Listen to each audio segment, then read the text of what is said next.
1123 6 ದಿನಗಳಿಂದ ನಡೀತಾ ಇರುವ ಈ ರಣಭೀಕರ ಯುದ್ಧದಲ್ಲಿ ಮೃತಪಟ್ಟವರ ಸಂಖ್ಯೆ 1123.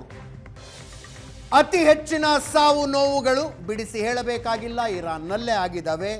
1045 ಅನ್ನುವಂಥದ್ದು ನೆನ್ನೆಯೇ ಬಂದ ಅಪ್ಡೇಟ್. ನೆನ್ನೆಯಿಂದ ಇಲ್ಲಿಯ ತನಕ ಕೂಡ ಅಮೆರಿಕ ಇಸ್ರೇಲ್ ಪಡೆಗಳು ಇರಾನಿನ ಮೇಲೆ ಬಾಂಬ್ಗಳ ಸುರಿಮಳೆ ಸುರಿಸ್ತಾ ಇದ್ದಾವೆ. ಮತ್ತೆಷ್ಟು ಸಾವುಗಳು ಅನ್ನುವ ಲೆಕ್ಕ ಇನ್ನಷ್ಟೇ ಬರಬೇಕಾಗಿದೆ.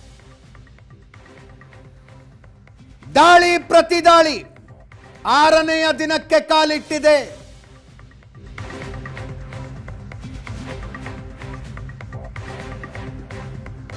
ಹದಿನಾಲ್ಕು ದೇಶಗಳು ಇನ್ವಾಲ್ವ್ ಆಗಿದ್ದಾವೆ ಇಲ್ಲಿ ತನಕ. ಇದರಲ್ಲಿ ಸ್ಪೇನ್ ಮತ್ತು ಬ್ರಿಟನ್ ಎರಡೂ ದೇಶಗಳು ನಮ್ಮ ಸೈನಿಕ ನೆಲೆಗಳನ್ನು ಈ ಯುದ್ಧಕ್ಕೆ ಕೊಡುವುದಿಲ್ಲ, ಈ ಯುದ್ಧಕ್ಕೆ ಬೆಂಬಲವೂ ಇಲ್ಲ ಅಂತ ಹೇಳಿದ್ರು.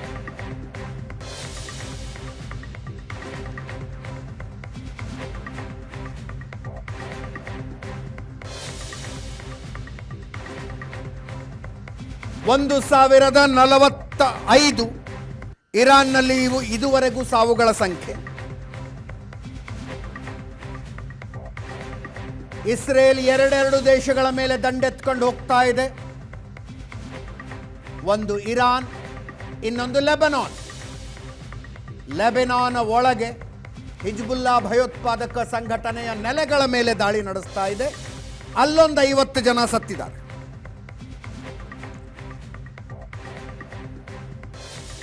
ಇನ್ನು ಇರಾನಿನ ಕ್ಷಿಪಣಿ ಮತ್ತು ಡ್ರೋನ್ ದಾಳಿಗೆ ಇಸ್ರೇಲ್ನಲ್ಲಿ 11 ಸಾವು. Iraq, Kuwait, Bahrain, UAE, Oman ಎಲ್ಲ ಸೇರಿ 8 ಸಾವುಗಳಾಗಿದ್ದಾವೆ. ಇದುವರೆಗೂ 8 ಜನ ಅಮೆರಿಕದ ಸೈನಿಕರು ಸತ್ತಿದ್ದಾರೆ.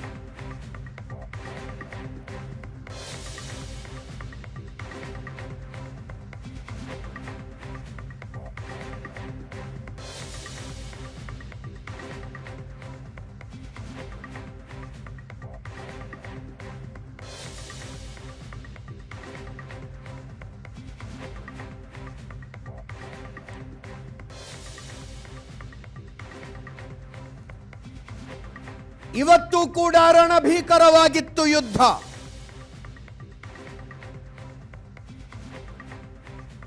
ಅಮೆರಿಕ, ಇಸ್ರೇಲ್ ಜಂಟಿಯಾಗಿ ಇರಾನ್ ಮೇಲಿನ ದಾಳಿಯನ್ನು ಇವತ್ತು ಮುಂದುವರಿಸಿದ್ವು. ಇರಾನ್ ಅಕ್ಕಪಕ್ಕದ ದೇಶಗಳಲ್ಲಿರುವ ಅಮೆರಿಕದ ಸೈನಿಕ ನೆಲೆಗಳು ಮತ್ತು ಇಸ್ರೇಲ್ ಮೇಲೆ ಡ್ರೋನ್ ಅಟ್ಯಾಕ್ ಅನ್ನು ಇವತ್ತು ಮುಂದುವರಿಸಿತು.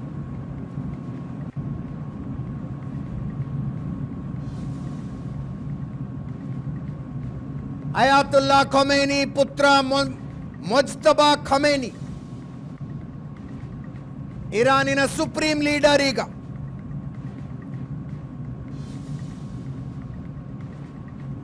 ಈ ಆಯ್ಕೆ ಅಮೆರಿಕಕ್ಕಾಗ್ಲಿ ಇಸ್ರೇಲ್ಗಾಗ್ಲಿ ಸಮ್ಮತಿ ಇಲ್ಲ.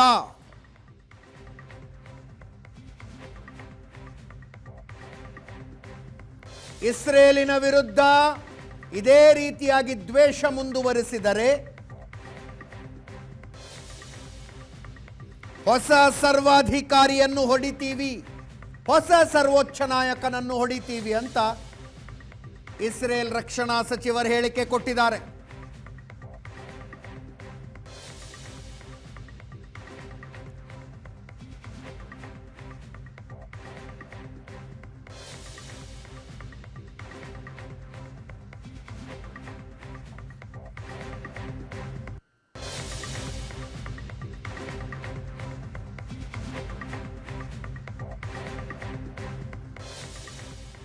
ಅಮೆರಿಕ ಅಧ್ಯಕ್ಷ ಡೊನಾಲ್ಡ್ ಟ್ರಂಪ್ ಹೇಳಿದ್ರು 4-5 ವಾರ ಮುಂದುವರಿಯುತ್ತೆ ಈ ಯುದ್ಧ ಅಂತ. ಇವತ್ತಿನ್ನು 6ನೇ ದಿವಸ. ಅದರ ಅರ್ಥ ಕನಿಷ್ಠ 3 ವಾರ ಇನ್ನು ಮುಂದುವರಿಯುತ್ತೆ. ಅಷ್ಟಕ್ಕೂ ಈ ಯುದ್ಧದ ಗೋಲ್ ಏನು, ಉದ್ದೇಶ ಏನು? ರೆಜಿಮ್ ಚೇಂಜ್, ನಾಯಕತ್ವ ಬದಲಾವಣೆ, ತಮ್ಮ ಮಾತು ಕೇಳಿಕೊಂಡಿರುವ ನಾಯಕನೊಬ್ಬನನ್ನ ಇರಾನಿನ ಸಿಂಹಾಸನದಲ್ಲಿ ಕೂರಿಸುವುದು.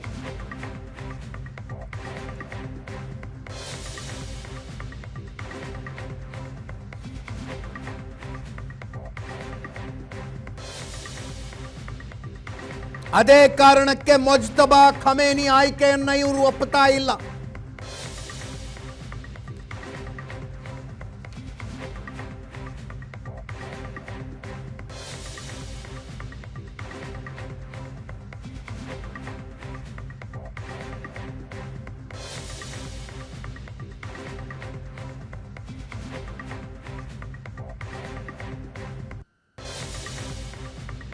ಇಸ್ಲಾಮಿಕ್ ಆಡಳಿತವನ್ನ ಕೊನೆಗಾಣಿಸಿ ಪ್ರಜಾಪ್ರಭುತ್ವ ಸರ್ಕಾರ ತರಬೇಕು ಅನ್ನುವ ಉದ್ದೇಶ ಇದ್ದಂಗೆ ಕಾಣಿಸ್ತಾ ಇದೆ. ಅಲ್ಲಿ ತನಕ ಯುದ್ಧ ಮುಂದುವರಿಯುತ್ತಾ?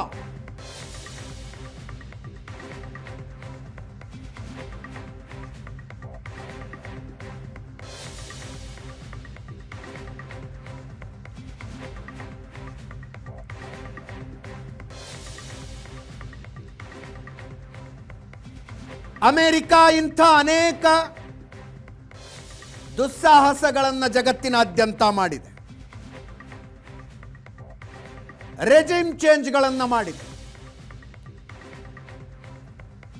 ಆ ಯಾವ ದೇಶದಲ್ಲಿಯೂ ಶಾಂತಿ ಸ್ಥಾಪನೆಯಾಗಿಲ್ಲ. ಅಮೆರಿಕ ವಿರುದ್ಧದ ದ್ವೇಷ ಆ ದೇಶಗಳಲ್ಲಿ ಕಡಿಮೆ ಆಗಿರಬಹುದು ನಾಯಕನ ಬದಲಾವಣೆಯಿಂದ.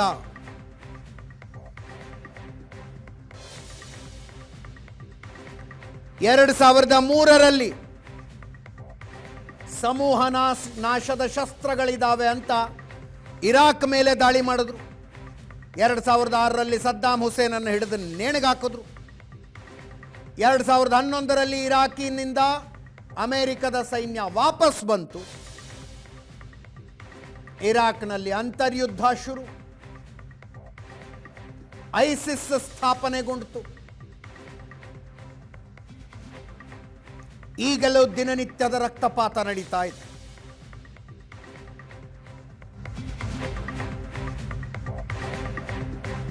ಎರಡು 2011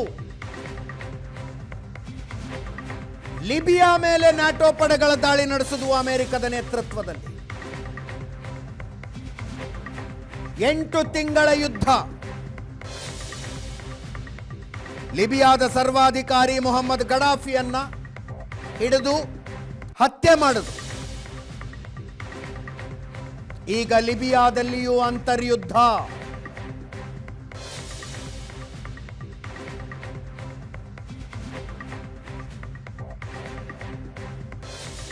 ಅಫ್ಘಾನಿಸ್ತಾನವನ್ನು ನಾವು ನೋಡಿದ್ದೀವಿ.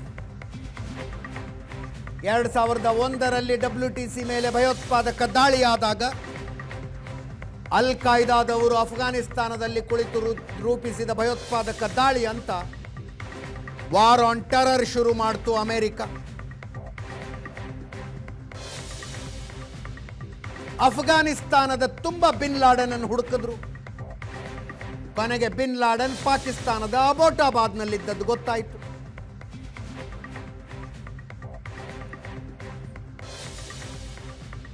ಪಾಕಿಸ್ತಾನಕ್ಕೆ ಹೋಗಿ ಬಿನ್ ಲಾಡೆನ್ ಅನ್ನು ಹೊಡೆದು ಬಂದರು.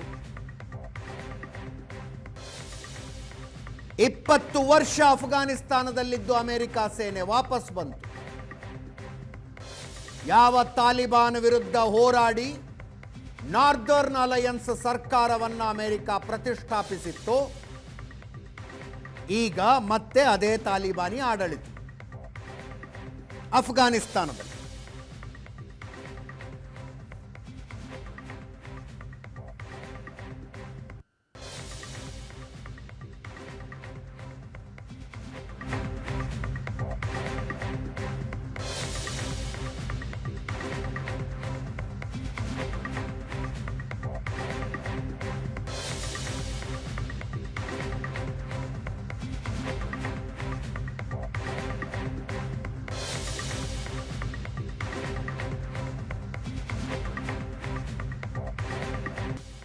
ನನ್ನ colleague political bureau chief Prashant Nathu ನೇರ ಸಂಪರ್ಕದಲ್ಲಿದ್ದಾರೆ. ಜೊತೆಗೆ ಆರ್ಥಿಕ ತಜ್ಞರಾದಂಥ ಸುರೇಶ್ ಅವರು ಕೂಡ ನೇರ ಸಂಪರ್ಕದಲ್ಲಿದ್ದಾರೆ. ಪ್ರಶಾಂತ್, ಏನು end goal of the war ಏನು ಅನ್ಸುತ್ತೆ ನಿಮಗೆ? ಅಜಿತ್ ನೋಡಿ, ಮೊದಲ ದಿನ ಈ ಯುದ್ಧ ಶುರುವಾದಾಗಲೇ ಅಮೇರಿಕ ಬಹಳ ಸ್ಪಷ್ಟವಾಗಿ ಹೇಳ್ತಾ ಇತ್ತು, ಇಲ್ಲ ಅಲ್ಲಿ ರಾಜಸತ್ತೆಯ ಪರಿವರ್ತನೆ, ರಿಜಿಮ್ ಚೇಂಜ್ ಆಗಬೇಕು, ನಾವು ನಮ್ಮ ನಾಮಿನಿ ಅಲ್ಲಿ ಇರಾನವನ್ನು ಆಳಬೇಕು ಅಂತಕ್ಕಂಥದ್ದು ಅಮೇರಿಕಾದ ಮನಸ್ಸಿನಲ್ಲಿ ಸ್ಪಷ್ಟವಾಗಿದೆ ಮತ್ತು ಇಸ್ರೇಲ್ನಲ್ಲೂ ಕೂಡ ಇದೆ.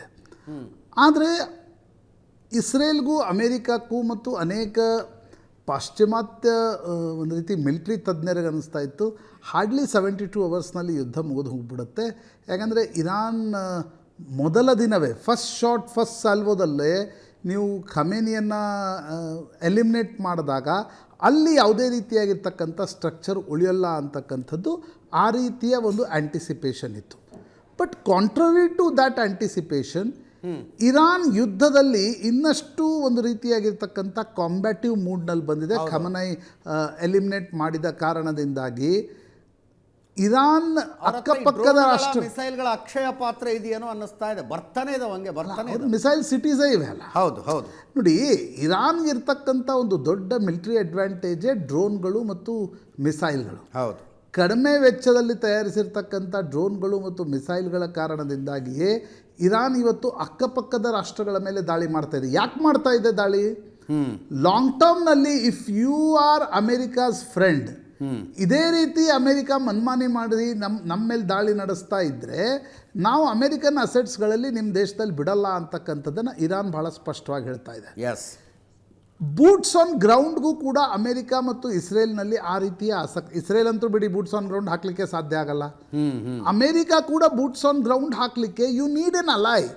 ನೀವು ಅಫ್ಘಾನಿಸ್ತಾನದಲ್ಲಿ ನೋಡಿ, ಅಫ್ಘಾನಿಸ್ತಾನದಲ್ಲಿ ನಿಮಗೆ ಅಕ್ಕಪಕ್ಕದ ಬುಡಕಟ್ಟು ಜನಾಂಗದ ನಾಯಕರ ಬೆಂಬಲವನ್ನು ಅಮೇರಿಕ ಗಳಿಸಿ ನಂತರ ಮುಲ್ಲಾ ಉಮರ್ ಮೇಲೆ ಅಟ್ಯಾಕ್ ಮಾಡಲಿಕ್ಕೆ ಹೋಯಿತು 2001. ಹೌದು ಹೌದು. 2003ಯಲ್ಲಿ ಇರಾಕ್ನಲ್ಲಿ ದಾಳಿ ಮಾಡ್ತಕ್ಕಂಥ ಸಂದರ್ಭದಲ್ಲೇ ಸದ್ದಾಂ ಹುಸೇನ್ ಕಡೆ ಕೆಲಸ ಮಾಡ್ತಾ ಇದ್ದ ಲೆಫ್ಟಿನೆಂಟ್ಗಳ ಜೊತೆಗೆ ಅಮೇರಿಕ CIA ಒಂದು ಟೈಅಪ್ಪನ್ನು ಮಾಡಿಕೊಂಡು ಹೋಗಿ ಅಲ್ಲಿ 2003ರಲ್ಲಿ ಸದ್ದಾಂ ಹುಸೇನನ್ನು ಹಂಟ್ ಮಾಡ್ತು. ಆದರೆ ಎರಡು ಕಡೆ ರಿಜೀಮ್ ಚೇಂಜ್ ಹೆಸರಲ್ಲಿ ಆಗಿದ್ದೇನು? ಅಫ್ಘಾನಿಸ್ತಾನದಲ್ಲಿ ಹಮೀದ್ ಕರ್ಜಾಯ್ ಅಂತ ಒಂದು ಕೂರಿಸಿದ್ರು. ಹೌದು, is more corrupt than anybody else. ನಾನು ಹಮೀದ್ ಕರ್ಜಾಯ್ ಅವರ ಪ್ರಮಾಣ ವಚನಕ್ಕೆ ಹೋಗಿದ್ದೆ 2009ರಲ್ಲಿ. ಎಸ್ ಎಂ ಕೃಷ್ಣ ಅವ್ರ ಜೊತೆಗೆ ಹೋಗಿದ್ರಿ ನೀವು. Hamid Karzai is a more corrupt than anybody else. ನಂತರ ಏನಾಯಿತು? ನಿಂತ ಕಾಲ ಮೇಲೆ ನೀವು ವಿಮಾನ ನಿಲ್ದಾಣದಿಂದ ವಾಪಸ್ ಬರಬೇಕಾಯಿತು. ಅಲ್ಲಿ ತಾಲಿಬಾನ್ ಬಂದು ಆಡಳಿತವನ್ನು ನಡೆಸಲಿಕ್ಕೆ ಶುರು ಮಾಡಿತು. ಎಸ್, ಇರಾಕ್ನಲ್ಲಿ ನೀವು ಸದ್ದಾಂ ಹುಸೇನ್ರನ್ನು ಪಬ್ಲಿಕ್ಲಿ ಒಂದು ರೀತಿ ಹ್ಯಾಂಗ್ ಮಾಡಿದ ನಂತರವೂ ಕೂಡ ನಿಮಗಲ್ಲಿ ಸರ್ಕಾರ ರಚನೆ ಮಾಡಲಿಕ್ಕೆ ಸಾಧ್ಯ ಆಗಲಿಲ್ಲ. ಇಡೀ ಇಸ್ಲಾಮಿಕ್ ವರ್ಲ್ಡ್ನ ಭೀತಿ ಕೂಡ ಅದೇ ಇದೆ ಅಜಯ್. ಹೌದು. ನೀವು ರಿಜೀಮ್ ಚೇಂಜ್ ಅಂತ ಬರ್ತೀರಿ, ಅಫ್ಘಾನಿಸ್ತಾನದಲ್ಲಿ ಸಾಧ್ಯ ಆಗಲಿಲ್ಲ, ಇರಾಕ್ನಲ್ಲಿ ಸಾಧ್ಯ ಆಗಲಿಲ್ಲ, ಬದಲಾಗಿ ಸಾಧ್ಯ ಆಗಿದ್ದೇನು? ಒಂದು ರೀತಿ ಇನ್ನಷ್ಟು ಹೆಚ್ಚು ಭಯೋತ್ಪಾದಕ ಸಂಘಟನೆಗಳೇ ಆಕ್ಟಿವ್ ಆದವು. ಸಿರಿಯಾದಲ್ಲಿ ಏನಾಯಿತು? ಸಿರಿಯಾದಲ್ಲಿ ರಷ್ಯಾ ಇರಲಿ ಅಮೇರಿಕ ಇರಲಿ ನಡೆಸಿ ಆಗಿದ್ದೇನು ಅಂತಿಮವಾಗಿ? ಹೌದು. ಇರಾಕ್ನಲ್ಲಿ ಆಗಿದ್ದೇನು? ಅಫ್ಘಾನಿಸ್ತಾನದಲ್ಲಿ ಆಗಿದ್ದೇನು? ಲಿಬಿಯಾದಲ್ಲಿ ಆಗಿದ್ದೇನು?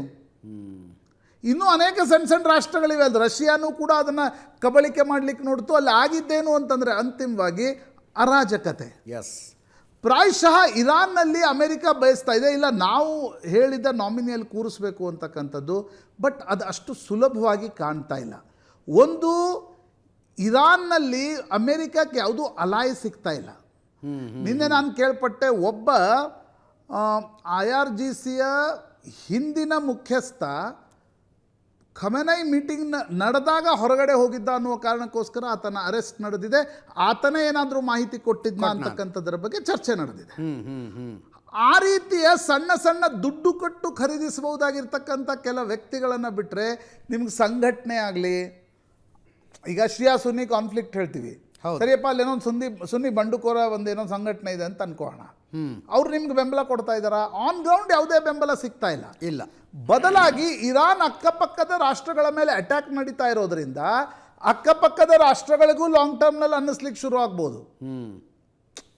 ಅಮೇರಿಕಾದ ಗೆಳೆತನದಿಂದ ನಮ್ಮ ಮೇಲೆ ಅಟ್ಯಾಕ್ ನಡೀತಾ ಇದೆ. ನಾವು ಎಂಡ್ ಆಫ್ ದ ಡೇ ಅಲ್ಲಿಂದ ಅವೇನು ಪ್ರಜಾಪ್ರಭುತ್ವ ರಾಷ್ಟ್ರಗಳಲ್ಲ ರೀ, ಅವು ರಾಜರು ನಡೆಸ್ತಾ ಇರ್ತಕ್ಕಂಥ ದೇಶಗಳು, ಸಂಸ್ಥೆಗಳು. ಅವ್ರಿಗೆ ನಾಳೆ ದುಡ್ಡು ಬೇಕು, ಟೂರಿಸಮ್ ಬೇಕು. ಅಮೇರಿಕಾ ಕೊಟ್ರೇನು, ಚೈನಾ ಕೊಟ್ರೇನು, ಬೇರೆ ದೇಶ ಕೊಟ್ರೇನು. ಹೌದು. ಆ ರೀತಿಯ ಪರಿಸ್ಥಿತಿಗೆ ನಿಶ್ಚಿತವಾಗಿ ಬರ್ತವೆ. ಆ ಕಾರಣದಿಂದ ನನಗನ್ಸುತ್ತೆ ಅಜಿತ್, ಅಮೆರಿಕ ಕೂಡ 1.5-2 ತಿಂಗಳು ಈ ಯುದ್ಧ ನಡಿಬಹುದು. ಆದರೆ ಎಂಡ್ ಗೋಲ್ ಏನು?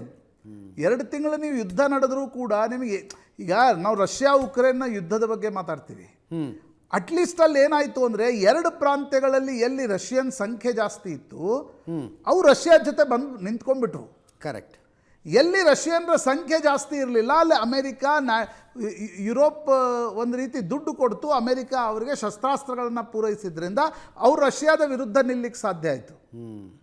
ಅದನ್ನೇ ಪ್ರಾಯಶಃ ಇರಾನ್ನಲ್ಲಿ ಚೈನಾ ಮತ್ತು ರಷ್ಯಾ ಕೂಡ ಮಾಡುವಂತೆ ನನಗೆ ಸ್ಪಷ್ಟವಾಗಿ ಕಾಣ್ತಿದೆ. ಮೇ ಬಿ ಅವು 2 ರಾಷ್ಟ್ರಗಳು ನೋಡಿ, ಹಿಂದೆ ನೀವು ಸೋವಿಯತ್ ಯೂನಿಯನ್ ಮತ್ತು ಅಮೆರಿಕಾದ ಮಧ್ಯೆ ಶೀತ ಸಮರ ನಡೆದಾಗ ಯಾವ ಯುದ್ಧದಲ್ಲಿ ಅವರು ಆಮ್ನೆ ಸಾಮ್ನೆ ಬಂದಿದ್ರು? Except 1962 I think Suez canal ಆ ಒಂದು ಸ್ಟ್ಯಾಂಡ್ ಆಫ್ ಆಗಿತ್ತು. ಅದು ಬಿಟ್ಟರೆ ಹೌದು, ನಿಮಗೆ ಎಲ್ಲಿ ಆ ರೀತಿಯಾಗಿರ್ತಕ್ಕಂಥ ಛಾಯಾಯುದ್ಧ ನಡೀತಾ ಇತ್ತು. ಆದರೆ ಇವ್ರ ವಿರುದ್ಧ ಅವ್ರು ಹೊಡಿತಿರಲಿಲ್ಲ, ಅವ್ರ ವಿರುದ್ಧ ಇವ್ರು ಹೊಡಿತಿರಲಿಲ್ಲ. ಪ್ರಾಯಶಃ ಇಲ್ಲೂ ಕೂಡ ಈಗ ಉಕ್ರೇನ್ನಲ್ಲಿ ಏನಾಯಿತು ಅದು ಇರಾನ್ನಲ್ಲಿ ಆಗುವಂತೆ ಕಾಣ್ತಾ ಇದೆ. ಮತ್ತು ಇರಾನಿನ ಒಟ್ಟಾರೆ ಏನೊಂದು ಸ್ಟ್ರಕ್ಚರ್ ಇದೆ ಅಜಿತ್. ಪ್ರಾಯಶಃ ನನಗನ್ಸುತ್ತೆ ವೆಸ್ಟರ್ನ್ ಮೀಡಿಯಾಗಳು ಸ್ಟಾರ್ಟಿಂಗ್ ಭಾರಿ ಯುಫೋರಿಯಾ ವ್ಯಕ್ತಪಡಿಸಿದ್ವು, ಇಲ್ಲ ಅಲ್ಲಿ ರಿಜಿಮ್ ಚೇಂಜ್ ಬಗ್ಗೆ ಭಯಂಕರ ಇದೆ ಅಂತಕ್ಕಂಥದ್ದು. ಬಟ್ ಮಾಧ್ಯಮಗಳ ಕ್ಯಾಮ್ರಾಗಳ ಕಣ್ಣಿಗೆ ಕಂಡಿದ್ದು ಪೊಲಿಟಿಕಲಿ ರಿಯಾಲಿಟಿ ಆಗಬೇಕಂತಿಲ್ಲ ಅನೇಕ ಬಾರಿ. Correct correct. ಸೊ ಇರಾನ್ನಲ್ಲಿ ನನಗನ್ಸುತ್ತೆ ಖಮನೈ ಹೊಡೆದಿದ್ದರಿಂದ ಇರಾನ್ನಲ್ಲೂ ಕೂಡ ಒಂದು ರೀತಿಯಾಗಿರ್ತಕ್ಕಂಥ ಸ್ವಾಭಿಮಾನದ ಹೋರಾಟ ಇದು, ಒಂದು ಧರ್ಮದ ಹೋರಾಟ ಕೂಡ ಹೌದು. ಎಲ್ಲೂ ಶಿಯಾ ಆಡಳಿತ ಇಲ್ಲ ಬೇರೆ ಕಡೆ. ಹೌದು. ಹಾಗಾಗಿ ಶಿಯಾ ಪ್ರೈಡನ್ನು ಉಳಿಸ್ಕೊಳ್ಬೇಕಾದ್ರೆ ನಾವು ಇರಾನ್ನಲ್ಲಿ ಅಮೆರಿಕ ಮತ್ತು ಇಸ್ರೇಲನ್ನು ತಡಿಬೇಕು ಅಂತಕ್ಕಂಥದ್ದೇನಿದೆ ಆ ಯುದ್ಧ ಆಗ್ತಾ ಇರುವಂತೆ ಸ್ಪಷ್ಟವಾಗಿ ಕಾಣ್ತಾ ಇದೆ. ನೋಡ್ಬೇಕು ಅಮೆರಿಕ ಎಷ್ಟು ಪಪೆಟ್ ರೂಲರ್ನ ಅಮೆರಿಕ ಎಕ್ಸ್ಪೆಕ್ಟ್ ಮಾಡ್ತಾ ಇದೆ ಅಲ್ವಾ. ಪಹಲಾವಿ ರಾಜಮನೆತನದ ಪೈಕಿ ಯಾರನ್ನೂ ನಾವು ಸಿಂಹಾಸನಕ್ಕೆ ತರೋದಿಲ್ಲ ಅಂತ ಈಗಾಗಲೇ ಡೊನಾಲ್ಡ್ ಟ್ರಂಪ್ ಘೋಷಣೆ ಮಾಡಿ ಆಗಿದೆ. ಅವ್ರದ್ದು ಇನ್ನೊಂದು ಸಮಸ್ಯೆ, ಯಾರನ್ನ ಉತ್ತರಾಧಿಕಾರಿ ಮಾಡಬೇಕು ಅಂತ ನಮ್ಮ ತಲೆಯಲ್ಲಿತ್ತು ಅವರೆಲ್ಲ ಸತ್ತೋಗ್ಬಿಟ್ಟಿದ್ದಾರೆ ಈಗ ಅಂತ. ಅಜಿತ್, ಒಂದು ಪ್ರಶ್ನೆ ನನಗೆ ಅನಿಸ್ತಿರ್ತಕ್ಕಂಥದ್ದು, ನೀವು ಉತ್ತರಾಧಿಕಾರಿ ಆಗಬೇಕಾದರೂ ಕೂಡ ನೀವು ಶಸ್ತ್ರಾಸ್ತ್ರಗಳನ್ನು ಮೊದಲು ಶಸ್ತ್ರತ್ಯಾಗ ಮಾಡಬೇಕಲ್ವ? ಹೌದು. ಇರಾನಿನ ಸೇನೆ ಆಗಲಿ IRGC ಆಗಲಿ ಇನ್ನೂವರೆಗೂ ಯಾವುದೇ ರೀತಿಯ ಶಸ್ತ್ರತ್ಯಾಗ ಮಾಡಿಲ್ಲ. ಬದಲಾಗಿ ದಿನಕ್ಕೊಂದು ಹೊಸ ದೇಶದ ಮೇಲೆ ಅಟ್ಯಾಕನ್ನು ಮಾಡ್ತಾ ಇದೆ. ಮತ್ತು ಡೊನಾಲ್ಡ್ ಟ್ರಂಪ್ರಿಗೆ ಯಾವ ಈಗ ನೋಡಿ, ವಾರ್ ಆನ್ ಟೆರರ್ ಮತ್ತು ಇದಕ್ಕೆ ಏನು ವ್ಯತ್ಯಾಸ ಇದೆ? ವಾರ್ ಆನ್ ಟೆರರ್ನಲ್ಲಿ 2001ರಲ್ಲಿ George Bush junior first time Afghanistan ಹೊಡೆದಾಗ ನಮ್ಮ ಜೊತೆ ಇರ್ತಿರೋ ನಮ್ಮ ಜೊತೆ ಇರೋಲ್ಲೋ ಭಾರತದ ಮೇಲೂ ಕೂಡ ಒತ್ತಡ ಹಾಕಿದ್ರು. ಹೌದು, either you are with us or against us ಅಂತ. ಆಗ ನಿಮಗೆ ಒಸಾಮಾ ಬಿನ್ ಲಾಡೆನ್ ನಡೆಸಿದ 2001ರ ಸ್ಪೆಕ್ಟಾಕಲ್ನ ಕಾರಣದಿಂದಾಗಿ ಇಡೀ ವಿಶ್ವದಲ್ಲಿ ಇಸ್ಲಾಮಿಕ್ ಭಯೋತ್ಪಾದನೆಯ ಬಗ್ಗೆ ಒಂದು ವಿರೋಧ ಇತ್ತು, ಆಕ್ರೋಶ ಇತ್ತು. ಹಾಗಾಗಿ ನೀವು ಅಫ್ಘಾನಿಸ್ತಾನದ ಮೇಲೆ ದಾಳಿ ನಡೆಸಿದಾಗ, ಇರಾಕ್ ಮೇಲೆ ದಾಳಿ ನಡೆಸಿದಾಗ, ಇರಾಕ್ ಮೇಲೆ ಪ್ರಿಟೆಕ್ಸ್ಟ್ ಆಫ್ ನಿಮಗೆ ಆ ರೀತಿಯ ಒಂದು ರಾಸಾಯನಿಕ ಶಸ್ತ್ರಗಳಿವೆ ಅಂತಕ್ಕಂಥದ್ದನ್ನು ಹೇಳಿದರೂ ಕೂಡ ಇರಾಕ್ ಮತ್ತು ಅಫ್ಘಾನಿಸ್ತಾನ ದಾಳಿಗೆ ಒಂದು ರೀತಿಯಾಗಿರ್ತಕ್ಕಂಥ ಮೊರಾಲಿಟಿ ಟಚ್ ಅನ್ನು ಅಮೆರಿಕ ಕೊಟ್ಟಿತ್ತು. ಕರೆಕ್ಟ್. ಬಟ್ ಇರಾನಿನ ಮೇಲಿನ ದಾಳಿಗೆ ಆ ರೀತಿಯ ಟಚ್ ಅನ್ನು ಕೊಡಲಿಕ್ಕೆ ಡೊನಾಲ್ಡ್ ಟ್ರಂಪ್ಗೂ ಸಾಧ್ಯ ಆಗ್ತಾ ಇಲ್ಲ. ಆ ರೀತಿಯ ಪರ್ಸನಾಲಿಟಿ ಕೂಡ ಅದಲ್ಲ. ಮತ್ತು ಬೇರೆ ರಾಷ್ಟ್ರಗಳು ಕೂಡ ಒಂದು ರೀತಿ ಒಂದು ವಾಯ್ಸ್ನಲ್ಲಿ ಇಲ್ಲ, ಇರಾನನ್ನು ನಾವು ಇರಾನಿನಲ್ಲಿ ರಿಜಿಮ್ ಚೇಂಜ್ ಮಾಡಬೇಕು ಅಂತಕ್ಕಂಥದ್ದನ್ನು ಗಟ್ಟಿಯಾಗಿ ಹೇಳ್ತಾ ಇಲ್ಲ. ಸ್ಪೆಷಲಿ ಈಗ ಫಾರ್ ಎಕ್ಸಾಂಪಲ್ ಇಂಡಿಯಾ, ಹೌದು, ಭಾರತದಲ್ಲಿ the so called right is also not telling Iran should be dismantle. Who love Israel. Correct correct. But ಅವರು ಕೂಡ ಇಸ್ರೇಲ್ ಇಲ್ಲಿ ಡಿಸ್ಮ್ಯಾಂಟಲ್ ಮಾಡಲಿ, ಇಲ್ಲೊಂದು ಹೊಸ ಆಡಳಿತ ಬರಲಿ ಅಂತಕ್ಕಂಥದ್ದನ್ನು ಹೇಳ್ತಾ ಇಲ್ಲ. ಇದು ತುಂಬ ಗಮನಿಸಬೇಕಾಗಿರ್ತಕ್ಕಂಥ ವಿಚಾರ. ಹಾಗಾಗಿ ನನಗನ್ಸುತ್ತೆ ಅಜಿತ್, ಅಮೆರಿಕಕ್ಕೆ ಹೊಸ ಅಲೈ ಸಿಗ್ತಾ ಇಲ್ಲ. ಅಮೆರಿಕಾದ ಒಟ್ಟಾರೆ ನನಗನ್ಸುತ್ತೆ ಜೊತೆಗೆ ಬ್ರಿಟನ್, ಸ್ಪೇನ್ ಅಂಥ ದೇಶಗಳು ಕೂಡ, ನ್ಯಾಟೋ ದೇಶಗಳು ಕೂಡ ಹೇಳ್ತಾ ಇದ್ದಾವೆ ಇದು ಜಸ್ಟಿಫೈ ಮಾಡಬಹುದಾದ ಯುದ್ಧ ಅಲ್ಲ. ನಿಶ್ಚಿತ. ಆಮೇಲೆ ಯುರೋಪ್ಗೂ ಕೂಡ ಇವತ್ತಿನ ಸಂದರ್ಭದಲ್ಲಿ ರಷ್ಯಾದ ಮೇಲೆ ನೀವು ಸ್ಯಾಂಕ್ಷನ್ ಹಾಕಿದ್ರಿ, ನೀವು ಇರಾನ್ ಮೇಲೂ ಕೂಡ ನಾಳೆ ಸ್ಯಾಂಕ್ಷನ್ ಹಾಕ್ತೀರಿ ಇನ್ ದ ಸೆನ್ಸ್ ಇರಾನ್ನಲ್ಲೂ ಕೂಡ ಏನು ಕೊಂಡ್ಕೊಳ್ಳೋಕೆ ಸಾಧ್ಯ ಆಗ್ತಾ ಇಲ್ಲ. ಅವ್ರಿಗೆ ತೈಲ ಬೆಲೆ ದಿನದಿಂದ ದಿನಕ್ಕೆ ಏರ್ತಾ ಇದೆ. ದೇ ಹ್ಯಾವ್ ಟು ಅಮೆರಿಕಕ್ಕೆ ಸರೆಂಡರ್ ಆಗಬೇಕು, ಇಲ್ಲಾಂದರೆ ಅಕ್ಕಪಕ್ಕದ ರಾಷ್ಟ್ರಗಳಿಂದ ಪೈಪ್ಲೈನ್ ಮೂಲಕ ತೆಗೆದುಕೊಳ್ಬೇಕಾಗಿರ್ತಕ್ಕಂಥ ಪೆಟ್ರೋಲನ್ನು ನೀವು ಹಡಗಿನಿಂದ ತನ್ನಿ ಅಂತ ಅಮೆರಿಕ ಹೇಳ್ತಾ ಇದೆ. ಹೌದು. ಸೊ ನ್ಯಾಚುರಲಿ ಅವ್ರಿಗೂ ಕೂಡ ವೆಸ್ಟ್ ಏಷ್ಯಾ ಮತ್ತು ಮಿಡ್ಲ್ ಈಸ್ಟ್ ಅಂತ ಏನು ಅಮೆರಿಕ ಕರೆಯುತ್ತೆ, ಆ ಭಾಗದಲ್ಲಿರ್ತಕ್ಕಂಥ ಕ್ರೈಸಿಸ್ ಇವತ್ತು ಯಾರಿಗೂ ಬೇಕಾಗಿಲ್ಲ. ನೀವು ನೋಡಿ ಅಮೆರಿಕ, ನನಗೆ ನೆನಪಿರುವ ಪ್ರಕಾರ ಅಜಿತ್, ಸಿವಿಲ್ ವಾರ್ ನಡೆದ ನಂತರ ಅಮೆರಿಕಾದಲ್ಲೇನು ಸಿವಿಲ್ ವಾರ್ ನಡೀತು, ಅದಾದ ನಂತರ ಎರಡನೇ ಮಹಾಯುದ್ಧದಲ್ಲೂ ಕೂಡ ಅಮೆರಿಕದ ನೆಲದ ಮೇಲೆ ಯಾವುದೇ ಯುದ್ಧ ನಡೆದಿಲ್ಲ. ಹೌದು. ನಡೆದಿದ್ದು ಒಸಾಮಾ ಬಿನ್ ಲಾಡೆನ್ ಹಾಕಿರ್ತಕ್ಕಂಥ ಬಾಂಬ್ 2001 ಘಟನೆ ಬಿಟ್ರೆ ಕರೆಕ್ಟ್. ಅಮೆರಿಕ ಎಲ್ಲವನ್ನೂ ಕೂಡ ಬೇರೆ ರಾಷ್ಟ್ರಗಳಲ್ಲೇ ನಡೆಸುತ್ತೆ. ನನಗನ್ಸುತ್ತೆ 2026ರಲ್ಲಿ ಟ್ಯಾರಿಫ್ ಟ್ಯಾಕ್ಸ್ ಏನು ಟ್ಯಾಕ್ಸ್ ಒಂದು ರೀತಿ ಟ್ಯಾಕ್ಸ್ ಟೆರರಿಸಮ್ ಅನ್ನುವ ರೀತಿಯಲ್ಲಿ ಏನು ಡೊನಾಲ್ಡ್ ಟ್ರಂಪ್ ನಡೆಸಿದ್ರು, ಅದಾದ ಮೇಲೆ ಹಿಸ್ ಪಾಪ್ಯುಲಾರಿಟಿ ಇನ್ ಇಂಟರ್ನ್ಯಾಷನಲ್ ಡಯಾಸ್ಪೋರಾ ಅಥವಾ ಇಂಟರ್ನ್ಯಾಷನಲಿ ಅವ್ರಿಗೊಂದು ಜನಪ್ರಿಯತೆ ಉಳಿದಿಲ್ಲ. ಹೌದು. ಅದೇ ಪ್ರಾಯಶಃ ನನಗನ್ಸುತ್ತೆ ಇರಾನ್ ಮೇಲಿನ ದಾಳಿಯ ನಂತರವೂ ಕೂಡ ಆ ಬೆಂಬಲ ಅವ್ರಿಗೆ ಸಿಗ್ತಾ ಇಲ್ಲ. No doubt America is powerful, ಅಮೆರಿಕಾದ ಬಳಿ ಮಿಲಿಟರಿ ತಾಕತ್ತಿದೆ, ಅಮೆರಿಕಾವನ್ನು ತಡೆಯುವ ಹಂತಕ್ಕೆ ಇವತ್ತು ರಷ್ಯಾ ಮತ್ತು ಚೈನಾವೂ ಕೂಡ ಹೋಗಲಿಕ್ಕಿಲ್ಲ.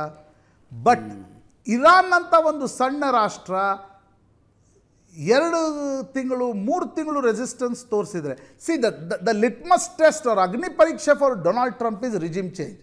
ಯಾಕಂದರೆ ಅದನ್ನು ಬೇರೆಯವ್ರು ಹೇಳಿಲ್ಲ, ಅದನ್ನೇ ಅವರೇ ಹೇಳಿದ್ದು, ಡೊನಾಲ್ಡ್ ಟ್ರಂಪ್ ನಾವು ರಿಜಿಮ್ ಚೇಂಜ್ ಮಾಡ್ತೀವಿ ಅಂತ. ಹೌದು. ಒಂದು ವೇಳೆ ಅಲ್ಲಿ ರಿಜಿಮ್ ಚೇಂಜ್ ಆಗದೆ ಇದೇ ರಿಜಿಮ್ ಹೋರಾಟವನ್ನು 2 ತಿಂಗಳ ಕಾಲ ಕಂಟಿನ್ಯೂ ಮಾಡಿದರೆ ಅಮೆರಿಕಕ್ಕೆ ಪಶ್ಚಿಮ ಏಷ್ಯಾದಲ್ಲಿ ಇದೊಂದು ದೊಡ್ಡ ಮುಖಭಂಗ ಆಗಲಿದೆ ಅಂತ ನನಗನ್ಸುತ್ತೆ. ಎಸ್. ರಣಭೀಕರ ಯುದ್ಧದ 6ನೆಯ ದಿನ. ಭಾರತಕ್ಕೆ ನೇರ ಸಂಬಂಧ ಇಲ್ಲ ಈ ಯುದ್ಧಕ್ಕೆ, ಬಟ್ ಪರೋಕ್ಷ ಸಂಬಂಧ ಖಂಡಿತವಾಗಿಯೂ ಇದೆ. ಕಚ್ಚಾ ತೈಲ. ಭಾರತ ದೊಡ್ಡ ಮಟ್ಟದಲ್ಲಿ ತನ್ನ ಪೆಟ್ರೋಲಿಯಂ ಪ್ರಾಡಕ್ಟ್ಸ್ಗೆ ನಂಬಿಕೊಂಡಿರುವುದು ಮಧ್ಯಪ್ರಾಚ್ಯದ ದೇಶಗಳನ್ನು.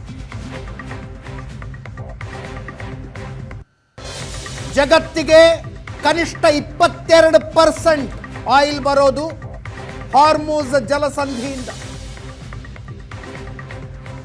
33 ಕಿಲೋಮೀಟರ್ ಅಗಲ ಇದೆ. ಇರಾನಿನ ಬಿಗಿ ಹಿಡಿತದಲ್ಲಿದೆ.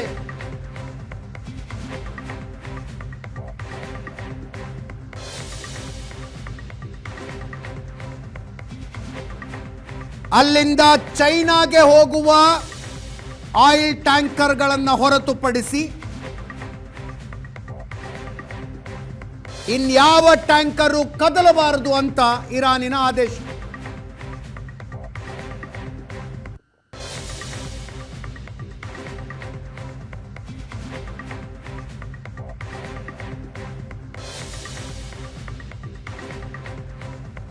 ಮೂರೇ ದಿನಗಳಲ್ಲಿ 15% ಜಾಸ್ತಿ ಆಯಿತು ಕಚ್ಚಾ ತೈಲ ಪರ್ ಬ್ಯಾರಲ್. 15% ಜಾಸ್ತಿ ಆಗಿದೆ. ಒಂದು ಬ್ಯಾರಲ್ಗೆ $70 ಇದ್ದದ್ದು $80 ಹತ್ತತ್ರ ಬಂತು.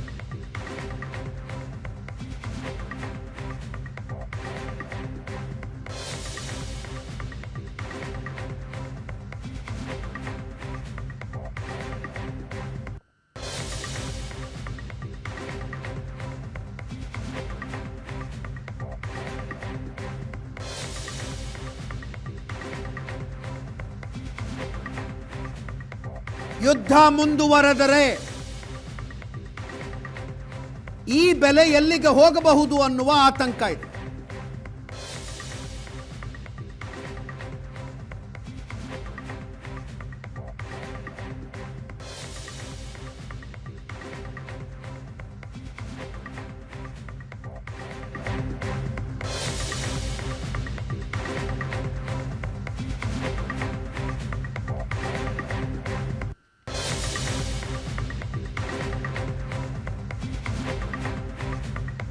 ಇಡೀ ಪ್ರಪಂಚಕ್ಕೆ 22% ಪೆಟ್ರೋಲಿಯಂ ಪ್ರಾಡಕ್ಟ್ಸ್ ಅಲ್ಲಿಂದ ಬಂದರೆ ಭಾರತಕ್ಕೆ 53% ಸದ್ಯದ ಪರಿಸ್ಥಿತಿಯಲ್ಲಿ.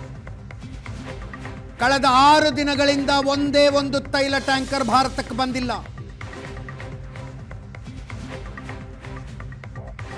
ಭಾರತ ಹೇಳ್ತಾ ಇದೆ 74 ದಿನಗಳಿಗಾಗುವಷ್ಟು ಸ್ಟಾಕ್ ಇದೆ ನಮ್ಮ ಹತ್ರ ಅಂತ. ಆದರೆ ಯುದ್ಧ ಮುಂದುವರೆದಂತೆ ಕಷ್ಟ ಜಾಸ್ತಿ ಆಗ್ತಾ ಹೋಗುತ್ತೆ.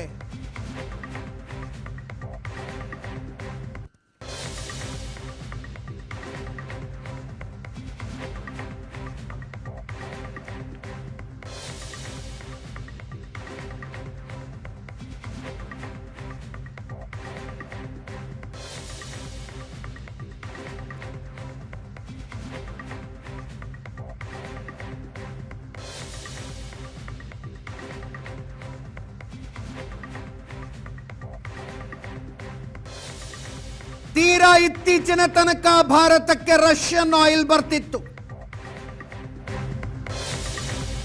ಡೊನಾಲ್ಡ್ ಟ್ರಂಪ್ ಟ್ಯಾಕ್ಸ್ ಟೆರರಿಸಂ ಮಾಡಿ, ಟ್ಯಾರಿಫ್ ಟೆರರಿಸಂ ಮಾಡಿ, ಟ್ರೇಡ್ ಅಗ್ರಿಮೆಂಟ್ನ ಬ್ಲ್ಯಾಕ್ ಮೇಲ್ ಮಾಡಿ ರಷ್ಯಾದ ಆಯಿಲ್ ಖರೀದಿಯನ್ನು ಗಣನೀಯವಾಗಿ ಕಡಿಮೆ ಆಗುವಂತೆ ನೋಡಿಕೊಂಡ್ರು.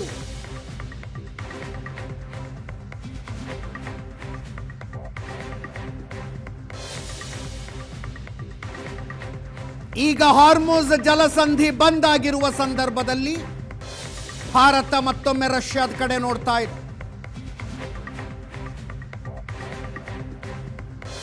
ಪೂರ್ವ ಏಷ್ಯಾಗೆ ಸರಬರಾಜಾಗಬೇಕಾಗಿದ್ದ 2 ಬೃಹತ್ ಆಯಿಲ್ ಟ್ಯಾಂಕರ್ಗಳು ಭಾರತಕ್ಕೆ ಬಂದಿದ್ದಾವೆ.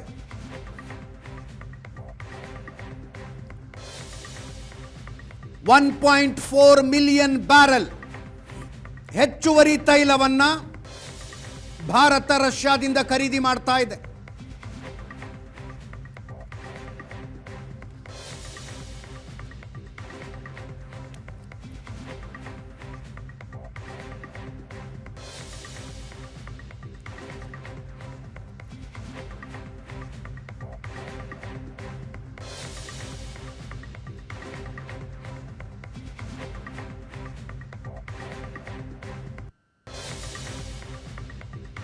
ಮತ್ತೊಮ್ಮೆ ನನ್ನ ಕೊಲೀಗ್ ಪ್ರಶಾಂತ್ ನಾತು ಹಾಗೂ ಆರ್ಥಿಕ ತಜ್ಞರಾದ ಸುರೇಶ್ ಅವರು ನಮ್ಮ ಜೊತೆಗಿದ್ದಾರೆ. ಸುರೇಶ್ ಅವರೇ, ಎಲ್ರಿಗೂ ಗೊತ್ತು ಪೆಟ್ರೋಲು ಡೀಸೆಲ್ ಬೆಲೆ ಜಾಸ್ತಿ ಆಗೋದು ಅಂದರೆ ಅದಕ್ಕಷ್ಟೇ ನಾವು ಎಕ್ಸ್ಟ್ರಾ ಬೆಲೆ ಕೊಡ್ತೀವಿ ಅಂತಲ್ಲ.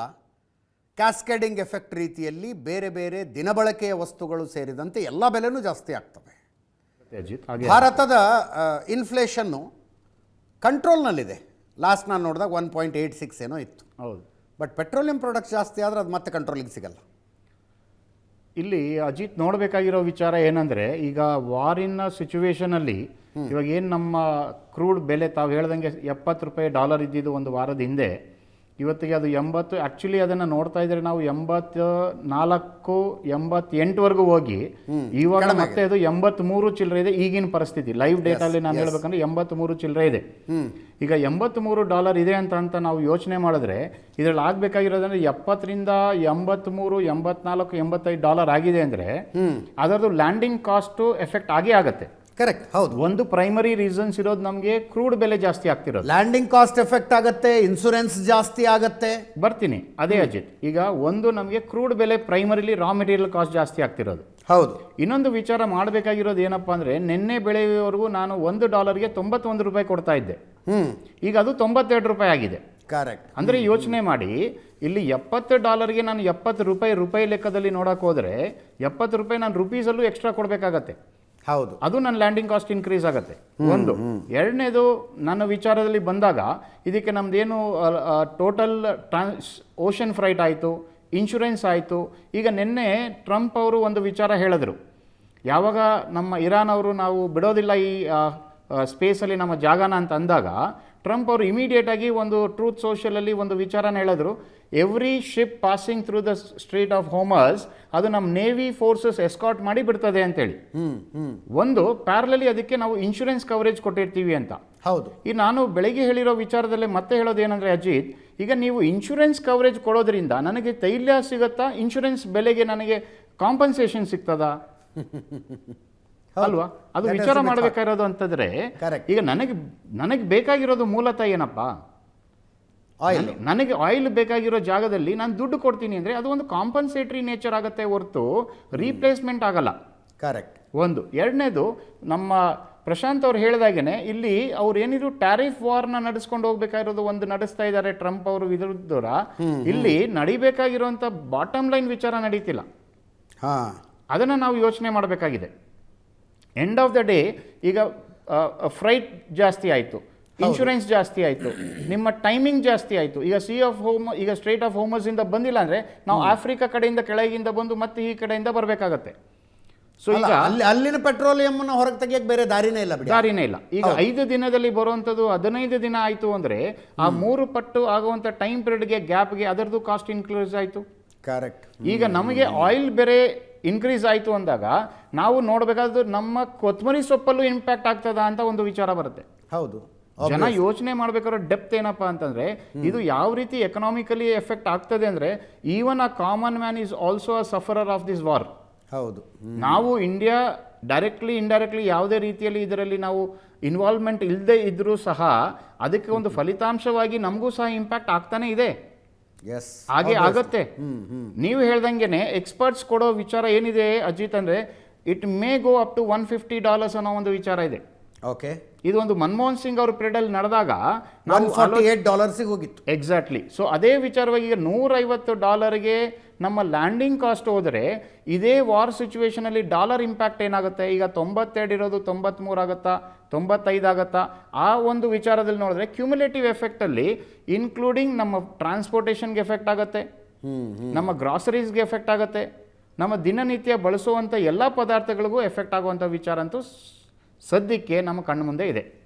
ಅಲ್ಲ, ಈಗಷ್ಟೇ ನಾನು ನ್ಯಾಷನಲ್ ಚಾನಲ್ನಲ್ಲಿ ನೋಡ್ತಿದ್ದೆ, ಬೇರೆ ಯಾವ ಸೋರ್ಸ್ನಿಂದನೂ ಕನ್ಫರ್ಮ್ ಆಗ್ತಾ ಇಲ್ಲ. ಇರಾನ್ ಈಗ ಏನೋ ತನ್ನ ನಿಲುವನ್ನು ಬದಲಿಸಿಕೊಂಡಿದೆಯಂತೆ. ಅದು ಕೇವಲ ಅಮೆರಿಕಕ್ಕೆ ಹೋಗುವ ಹಡಗುಗಳನ್ನು ಮಾತ್ರ ನಿಲ್ಲಿಸ್ತೀವಿ ಅಂತ ಹೇಳ್ತಾ ಇದೆಯಂತೆ. ಸಾರಿ, ಅಮೆರಿಕ ಮತ್ತು ಯುರೋಪಿಯನ್ ಯೂನಿಯನ್ಗೆ ಹೋಗುವ ಟ್ಯಾಂಕರ್ಗಳನ್ನು ಮಾತ್ರ ನಿಲ್ಲಿಸ್ತೀವಿ, ಉಳಿದ ಟ್ಯಾಂಕರ್ಗಳು ಹೋಗಬಹುದು ಅಂತ ಹೇಳಿದೆಯಂತೆ. ಹಂಗೊಂದು ವೇಳೆ ಆದರೆ ಭಾರತಕ್ಕೆ ರಿಲೀಫ್ ಆಗತ್ತೆ. ಹಾಗೆ ಆಗುತ್ತೆ. ಇನ್ನೊಂದು ತಮಗೆ ಹೇಳಬೇಕಾಗಿರೋ ವಿಚಾರ ಏನಿದೆ ಅಂದರೆ ಈಗ ಟ್ರಂಪ್ ವಿಚಾರದಲ್ಲಿ ನಾವು ಮಾತಾಡಬೇಕಾಗಿದ್ರೆ ಟ್ರಂಪ್ ಇವಾಗ ನಿಮಗೆ ಗೊತ್ತಿರಂಗೆ ಅಮೆರಿಕದಲ್ಲಿ ಮಧ್ಯಂತರ ಎಲೆಕ್ಷನ್ ಒಂದು ವಿಚಾರ ಬರ್ತದೆ. ಹೌದು. ಅವರು 100% ನೀವು ಸ್ಟ್ಯಾಟಿಸ್ಟಿಕ್ಸ್ ನೋಡಿದ್ರೆ 67% there is a possibility that he may get impeached. That is the possibility. ಹಾಗಾದರೆ ಅವರಿಗೆ ಬರಬೇಕಾಗಿರೋ ವಿಚಾರ ಏನಿದೆ ಅಂದರೆ ಒಂದು ಟ್ಯಾರಿಫ್ ಇತ್ತು ಅವ್ರ ಕೈಯಲ್ಲಿ, ಆ tariff supreme court US supreme ಕೋರ್ಟಿಂದ ಕೈಯಿಂದ ಹೋಯ್ತು. ಹೌದು. ಬ್ಯಾಕ್ ಟು ಬ್ಯಾಕ್ ಏನಾಯ್ತು, ಈಗ ಇರಾನ್ ವಿಚಾರಕ್ಕೆ ಬಂದರು. ಇರಾನ್ ವಿಚಾರದಲ್ಲಿ ಬಂದ ಮೇಲೆ ಏನಾಯ್ತು, ಈಗ global economically stock market, capital market crash ಆಗ್ತಾ ಇದೆ. ನಿಮಗೆ ಗೊತ್ತಿರಾಗೆ ಅವರು ತುಂಬ ಇನ್ವಾಲ್ವ್ಮೆಂಟ್ ಇದೆ ಕ್ಯಾಪಿಟಲ್ ಮಾರ್ಕೆಟ್ ಜೊತೆಗೆ. ಅವರು ಎಕಾನಮಿ ಗ್ರೋತ್ನ ಕ್ಯಾಪಿಟಲ್ ಮಾರ್ಕೆಟ್ ಗ್ರೋತ್ ಜೊತೆಗೆ ಕಂಪೇರ್ ಮಾಡಿಕೊಂಡು ಹೆಜ್ಜೆ ಇಟ್ಕೊಂಡು ಹೋಗುವಂಥ ಮನುಷ್ಯ. ಸೊ ಅವರು ಎನಿ ಪಾಸಿಬಿಲಿಟಿಯಲ್ಲಿ ಕ್ಯಾಪಿಟಲ್ ಮಾರ್ಕೆಟ್ನ ಬಿಡಲಿಕ್ಕೆ ಯಾವುದೇ ಕಾರಣದಲ್ಲೂ ಬಿಡಲ್ಲ. ಒಂದು.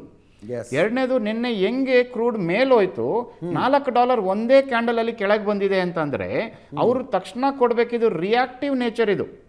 ಹೌದು. ಕ್ರೂಡ್ನ ನಾನು ಮೇಲೆ ಹೋಗ್ಲಿಕ್ಕೆ ಬಿಡಲ್ಲ, ಕಾಮನ್ ಮ್ಯಾನ್ಗೆ ರೀಚ್ ಆಗೋ ಥರ ಎಲ್ಲ ಸಾಧ್ಯತೆಗಳನ್ನ ಮಾಡ್ತೀನಿ, ಎಲ್ಲ ಮುಟ್ಟಸಂಗೆ ಯಾವುದೇ ದೇಶಕ್ಕೆ ತೊಂದರೆ ಇಲ್ದಂಗೆ ಮಾಡ್ತೀನಿ ಅನ್ನೋ ಒಂದು ಕಮೆಂಟಿಂದ ಇನ್ಶೂರೆನ್ಸ್ ನಾನು ಪ್ಯಾಕೇಜ್ ಬ್ಯಾಕಪ್ ಟು ಬ್ಯಾಕ್ ಕೊಡೋದ್ರಿಂದ ಇದು ಆಟೋಮ್ಯಾಟಿಕಲಿ ಕ್ರೂಡ್ ನೆನೆ ಕೆಳಗೆ ಬಂತು. ಇಲ್ಲಾಂದ್ರೆ ಇವತ್ತಿಗೂ ನೀವು ಕಮೆಂಟ್ ಮಾಡುವಾಗ $80 ಬದಲಿಗೆ 82 ಇಲ್ಲ $88 ಹೇಳ್ಬೇಕಂತ ವಿಚಾರ ಬರ್ತದೆ. ಕರೆಕ್ಟ್. ಪ್ರಶಾಂತ್, ಏನು ಡೈವರ್ಸಿಫಿಕೇಶನ್ ಆಫ್ ಕಸ್ಟಮರ್ ಬೇಸ್ ಅಂತ ಹೇಳ್ಬೋದು. ರಷ್ಯಾದಿಂದ ಮತ್ತೆ ನಾವು ಖರೀದಿ ಸ್ಟಾರ್ಟ್ ಮಾಡ್ತೀವಿ ಅಂತ. ಬಟ್ ರಷ್ಯಾ ಈ ಹಿಂದೆ ಕೊಟ್ಟ ರೇಟ್ನಲ್ಲಿ ಕೊಡೋದಿಲ್ಲ. ಅವ್ರಿಗೂ ಗೊತ್ತು ಗ್ಲೋಬಲ್ ಕ್ರೈಸಿಸ್ನ ಲಾಭ ಮಾಡ್ಕೋಬೇಕು ಅಂತ. ಅಲ್ಲ ಅದಿತ್ತು, ನನಗನ್ಸುತ್ತೆ ಇನ್ನೂ ಸಿಚುವೇಶನ್ ಅಲ್ಲಿಗೆ ಹೋಗಿಲ್ಲ. ಸಿಚುವೇಶನ್ ಎಲ್ಲಿವರೆಗೆ ಇದು ಹೋಗಿ ತಲುಪುತ್ತೆ ಯುದ್ಧ ಅಂತಕ್ಕಂಥದ್ದು ನೋಡಬೇಕಾಗತ್ತೆ. ಓಕೆ. ಈಗ ಇದು ಇನ್ನೂ ಕೂಡ ಒಂದು ರೀಜನಲ್ ಯುದ್ಧವಾಗಿಯೇ ನಾವು ನೋಡ್ತಾ ಇದ್ದೀವಿ. ಎಷ್ಟೇ ಇರಾನ್ ಆ ಕಡೆ ಈ ಕಡೆ ಮಿಸೈಲ್ಸ್ಗಳನ್ನು ಹಾಕ್ತಾ ಇದ್ರೂ ಕೂಡ ತನ್ನ ಅಕ್ಕಪಕ್ಕದ ರಾಷ್ಟ್ರಗಳ ಮೇಲೆ ಹಾಕ್ತಾ ಇದೆ. ಹೀಗಾಗಿ ರಷ್ಯಾದಿಂದ ನಾವು ಕೊಂಡುಕೊಳ್ತಕ್ಕಂಥ ಪರಿಸ್ಥಿತಿ ಬರುತ್ತಾ ಅಥವಾ ಇಲ್ಲೇ ಯುದ್ಧ ಮುಗಿದು ಏನಾಗುತ್ತೋ ಅಂತಕ್ಕಂಥದ್ರ ಬಗ್ಗೆ ನಿಶ್ಚಿತವಾಗಿ ಕಾಯಬೇಕಾಗತ್ತೆ. ಬಟ್ ಒಂದು ಮಾತಂತೂ ನಿಜ, ಈ ರೀತಿಯ ಈಗ ನೋಡಿ, ಮೊದಲ ಕೊಲ್ಲಿ ಯುದ್ಧ ಏನು ನಡೆದಿತ್ತು 91 ಕೊಲ್ಲಿ ಯುದ್ಧ ನಡೆದಾಗ ತೈಲ ಬೆಲೆ ಏರಿ ನಿಮಗೆ ಇಡೀ ಸರ್ಕಾರದ ಅರ್ಥವ್ಯವಸ್ಥೆ ಅಲ್ಲೋಲ ಕಲ್ಲೋಲ ಆಗಿತ್ತು. ಇವತ್ತು ನಾವು ಕೆಪೆಕ್ಸ್ ಸ್ಪೆಂಡಿಂಗ್ ಬಗ್ಗೆ ಮಾತಾಡ್ತೀವಿ. ಇವತ್ತು ನಾವು ಭಾರತದಲ್ಲಿ ಮೊದಲೇ ನಾವೀಗ ಇಷ್ಟು ಗ್ಯಾರಂಟಿಗಳನ್ನು ರಾಜ್ಯ ಸರ್ಕಾರಗಳು ಕೊಡ್ತಾ ಇವೆ ಅಲ್ವಾ? ಆ ಪರಿಸ್ಥಿತಿಯಲ್ಲೇ ಆರ್ಥಿಕ ಸ್ಥಿತಿ ನಮ್ದೇನಿದೆ ರಾಜ್ಯದಲ್ಲಿ ಅಂತಕ್ಕಂಥದ್ದು ನಮ್ಗೆ ಗೊತ್ತಿರ್ತಕ್ಕಂಥ ಸಂಗತಿ. ಒಂದು ವೇಳೆ ತೈಲ ಬೆಲೆ ಏರಿಕೆ ಆದರೆ ಐದರ್ ಸರ್ಕಾರ ಅದನ್ನು ಸಬ್ಸಿಡೈಸ್ ಮಾಡಬೇಕು, ಇಲ್ಲ ಅಂತಂದರೆ ಅದು ಜನರ ಮೇಲೆ ಹೊರೆ ಹಾಕಬೇಕು. ನೀವು ಕಳೆದ 1 ವರ್ಷಗಳಲ್ಲಿ ಸರ್ಕಾರ ತೆಗೆದುಕೊಂಡಿರ್ತಕ್ಕಂಥ ಮೆಜರ್ಸ್ಗಳೇನು? 12 ಲಕ್ಷದಷ್ಟು ನೀವು ತೆರಿಗೆ ಕಟ್ಟಬೇಕಿಲ್ಲ ಅಂತೇಳಿ ಯಾಕೆ ಹೇಳ್ತು ಸರ್ಕಾರ? ಯಾಕಂದರೆ ಅಲ್ಲಿ ಜನವರಿಯಲ್ಲಿ ಡೊನಾಲ್ಡ್ ಟ್ರಂಪ್ ಬಂದು ಕೂತಾಗಲೇ ಭಾರತಕ್ಕೂ ಬೇರೆ ಬೇರೆ ರಾಷ್ಟ್ರಗಳಿಗೂ ಗೊತ್ತಾಗಿತ್ತು something he will do for ಏನು ಮೇಕ್ ಅಮೇರಿಕಾ ಗ್ರೇಟ್ ಅಗೇನ್ ಅನ್ನುವ ಕಾರಣಕ್ಕೋಸ್ಕರ ಇಡೀ ಮ್ಯಾನುಫ್ಯಾಕ್ಚರಿಂಗ್ ಅಲ್ಲಿ ಒಯ್ಬೇಕು. ಜಾಗತೀಕರಣದ ಕಾರಣದಿಂದ ಅಮೇರಿಕಾ ತನ್ನ ಏನು ಆಗಿತ್ತು, ಅದನ್ನು ತಿರುವು ಮಾಡ್ತಕ್ಕಂಥ ಪ್ರಯತ್ನವನ್ನು ಅಮೆರಿಕ ಮಾಡ್ತಾ ಇದೆ. ಆ ಕಾರಣಕ್ಕೋಸ್ಕರ ಭಾರತ ಏನು ಮಾಡ್ತು, ಕನ್ಸಂಪ್ಷನ್ ಎಕಾನಮಿ, ಕನ್ಸಂಪ್ಷನ್ ಜಾಸ್ತಿ ಆಗಬೇಕು, ಅದಕ್ಕೆ 12 ಲಕ್ಷ ರೂಪಾಯಿ ತೆರಿಗೆಯಲ್ಲಿ ಕೊಟ್ಟರೆ ಗ್ರಾಹಕನ ಕೈಯಲ್ಲಿ ಎಷ್ಟೋ ಉಳಿಲಿ, ಅದು ಹೌದು 20,000 ಉಳಿಲಿ, 30,000 ಉಳಿಲಿ, ಆತ ಬಂದು ಮಾರುಕಟ್ಟೆಯಲ್ಲಿ ಖರ್ಚು ಮಾಡ್ತಾನೆ, ಎಕನಾಮಿಕ್ ಸೈಕಲ್ ತಿರುಗುತ್ತೆ, ಸರ್ಕಾರದ ಬಳಿ ಟ್ಯಾಕ್ಸ್ನ ಇಂಡೈರೆಕ್ಟ್ ಟ್ಯಾಕ್ಸ್ನ ರೂಪದಲ್ಲಿ ಹಣ ಬರುತ್ತೆ ಅನ್ನುವ ಯೋಚನೆಯೊಡನೆ ಅದನ್ನು ಮಾಡಲಾಯಿತು. ಎಸ್, ಈಗ ಮೊನ್ನೆ ಕೂಡ GSTಯಲ್ಲಿ ಆ ಮಟ್ಟದ ಏನೊಂದು छूट ಕೊಡಲಾಗಿದೆ, ಅಲ್ಲಿ ನಿಮಗೆ ಫ್ಯಾಕ್ಟರ್ ಇನ್ ಇರಾನ್ ಯುದ್ಧ ಇರಲಿಲ್ಲ ಅಲ್ವಾ, ಅಲ್ಲಿ ನಿಮಗೆ ಆ ಫ್ಯಾಕ್ಟರ್ ಇನ್ ಇರಾನ್ ಯುದ್ಧವನ್ನು ನಾವು ಫ್ಯಾಕ್ಟರ್ ಇನ್ ಮಾಡಿಲ್ಲ. ಹಾಗಿರುವಾಗ ಒಂದು ವೇಳೆ ಈ ಯುದ್ಧ 50 ದಿನ 60 ದಿನ, ನನಗನ್ಸುತ್ತೆ Ajit, threshold capacity for any government is 30 days. ನೀವು ನಮ್ಮ ಹತ್ರ 75 ದಿನ ಇದೆ ಅಂತ ತಿಳ್ಕೊಳ್ಳಿ, ನೀವು 30 ದಿನ ಇದು ಯುದ್ಧ ದಾಟಿದರೆ ಹೋರ್ಡಿಂಗ್ ಶುರು ಆಗುತ್ತೆ ಮಾರ್ಕೆಟ್ನಲ್ಲಿ. ಎಸ್ ಅಲ್ವಾ? ಹಾಗಿರುವಾಗ ಭಾರತದಂಥ ಒಂದು ಎಮರ್ಜಿಂಗ್ ಮಾರ್ಕೆಟ್ಗೆ ಇದು ಯಾವತ್ತಿಗೂ ಕೂಡ ಸಮಸ್ಯಾತ್ಮಕವಾಗಿರ್ತಕ್ಕಂಥ ಸಂಗತಿ. ನಮ್ಮಲ್ಲಿ ಗೊತ್ತಿಲ್ಲ, ಭಾರತದಲ್ಲಿ ನಮ್ಮ ರಾಜಕೀಯ ಪಕ್ಷಗಳು ವಿಚಿತ್ರ ಚರ್ಚೆಗಳಲ್ಲಿ ಮಗ್ನವಾಗಿಬಿಟ್ಟಿವೆ. ನಾವು ಇಸ್ರೇಲ್ ಪರನ, ನಾವು ಇರಾನ್ ಪರನ, ನಾವು ಅಮೇರಿಕ ಪರನ, ನಾವು ಅವ್ರು ವಹಿಸ್ಬೇಕಾ ಇವರು. ಶುದ್ಧ ನ್ಯಾಷನಲ್ ಇಂಟ್ರೆಸ್ಟ್ ಇಂದ ನೋಡಿದ್ರೆ ಈ ಯುದ್ಧ ಆದಷ್ಟು ಬೇಗ ಮುಗಿದ್ರೆ, ಹೌದು, ಅದು ಯಾವುದೇ ಸ್ವರೂಪದಲ್ಲಿ ಆದಷ್ಟು ಬೇಗ ಮುಗಿಯಬೇಕು, ಅಮೆರಿಕ, ಇಸ್ರೇಲ್ ಅಂಡ್ ಇರಾನ್ ಆದಷ್ಟು ಬೇಗ ಮುಗಿಯಬೇಕು ಮತ್ತು ಇರಾನ್ ಅಮೆರಿಕದ ಹಿಡಿತಕ್ಕೆ ಸಿಗಬಾರ್ದು. ಆ ಪರಿಸ್ಥಿತಿಯಲ್ಲಿ ಮುಗಿದ್ರೆ ನೀವು ಅಗೇನ್ ಬಿಸ್ನೆಸ್ ಆಸ್ ಯೂಶುವಲ್ ರೀತಿ ನಡೆಯುತ್ತೆ. ಹೌದು, ಇದು 50 ದಿನ 60 ದಿನಗಳವರೆಗೆ ಯುದ್ಧ ಮುಂದುವರೆದ್ರೆ ಅಗೇನ್ ನಾವು ರಷ್ಯಾದತ್ತ ಹೋಗಬೇಕು. ಅಮೆರಿಕ ಹೇಳುತ್ತೆ ರಷ್ಯಾಗೆ ನಾವು ಸ್ಯಾಂಕ್ಷನ್ ಹಾಕಿದ್ದೀವಿ, ಸೊ ವೆನಿಜುವೆಲಾ ಹೇಳುತ್ತೆ ಈ ಪ್ರೈಸ್ನಲ್ಲಿ ನಾವು ಕೊಡ್ತೀವಿ. ನೀವು ಇಮ್ಯಾಜಿನ್, ಅಮೆರಿಕಾದಿಂದ ತರಬೇಕಲ್ಲ ಅದನ್ನು. ಇರಾನ್ ನಮ್ಮ ಪಕ್ಕದಲ್ಲಿದೆ, ರಷ್ಯಾ ಇನ್ನೂ ಸ್ವಲ್ಪ ದೂರ ಇದ್ದು ಕೂಡ ಹತ್ರನೇ ಇದೆ ರಷ್ಯಾ. ಹೌದು ಹೌದು ಹೌದು. ಈಗ ನಾವು ಸೌದಿಯಿಂದ ತರ್ತಿದ್ದೀವಿ, ಇರಾಕ್ನಿಂದ ತರ್ತೀವಿ, ದೇ ಆರ್ ಅಕ್ಕಪಕ್ಕ ಎಲ್ಲ ಹೋದ್ರೂ ಕೂಡ ಬಹಳ ದೂರದ ರಾಷ್ಟ್ರಗಳೇನಲ್ಲ. ಕರೆಕ್ಟ್. ನೀವು ಅಮೆರಿಕಾದಿಂದ ವೆನಿಜುವೆಲಾದಿಂದ ತರಬೇಕಲ್ಲ ಅದನ್ನು ಭಾರತದವರೆಗೆ. ಹೌದು. ಹಾಗಾಗಿ ನನಗನ್ಸುತ್ತೆ ಅಜಿತ್, ಅನೇಕರು ಕೇಳ್ತಾರೆ ಭಾರತದ ಸ್ಟ್ಯಾಂಡ್ ಏನು. ನನ್ನ ಪ್ರಕಾರ ಜನಸಾಮಾನ್ಯನಾಗಿ ನನ್ನ ಸ್ಟ್ಯಾಂಡ್ ಏನು ಅಂತಂದರೆ, ಆದಷ್ಟು ಬೇಗ ಪೀಸ್ ಆ್ಯಂಡ್ ಸ್ಟೆಬಿಲಿಟಿ ಮಿಡ್ಲ್ ಈಸ್ಟ್ನಲ್ಲಿ ಬರಲಿ. ಎಸ್, ನಮ್ಮ ಅಭಿವೃದ್ಧಿಯ ದೃಷ್ಟಿಯಿಂದ, ನಮ್ಮ ಭಾರತದ ಅರ್ಥವ್ಯವಸ್ಥೆಯ ದೃಷ್ಟಿಯಿಂದ ನಮಗೆ ಈ ಯುದ್ಧ will be costly for us. It may not be costly for America. ಅವರು ಒಂದು $5 ಟ್ರಿಲಿಯನ್ ಅಂದರೆ ನಾವೆಷ್ಟು ಇಡೀ $5 ಟ್ರಿಲಿಯನ್ ಡ್ರೀಮ್ ಕಾಣ್ತೀವಿ, ಅವರು ಆ ಯುದ್ಧದಲ್ಲಿ ಅಷ್ಟು ಸುರಿದು ಬಿಡ್ತಾರೆ. ಹೌದು, ಅವ್ರಿಗೆ ಬರೀ ಯುದ್ಧ ಅವ್ರದ್ದು ಹೆಂಗೆ, ಅಲ್ಲಿ ನಷ್ಟ ಆದರೂ ಲಾಭ, ರೀಕನ್ಸ್ಟ್ರಕ್ಷನ್ಲು ಅವ್ರದ್ದೇ ಲಾಭ. ಕರೆಕ್ಟ್. ಬಟ್ ನಮ್ಗೆ ಹಾಗಲ್ಲ, ನಮಗೆ ಪ್ರತಿಯೊಂದು ಬ್ಯಾರೆಲ್ನ ಕಾಸ್ಟ್ ಜಾಸ್ತಿ ಆಗ್ತಕ್ಕಂಥದ್ದು ಇಲ್ಲಿ ನಮ್ಮ ಅರ್ಥವ್ಯವಸ್ಥೆಯ ಮೇಲೆ, ನಮ್ಮ ಲಿವಿಂಗ್ ಸ್ಟ್ಯಾಂಡರ್ಡ್ ಮೇಲೆ it will have a greater impact. ಕರೋನಾದಿಂದ ನಾವು ಸುಧಾರಿಸ್ಕೊಳ್ಳಿಕ್ಕೆ 2-3 ವರ್ಷ ಬೇಕಾಯಿತು.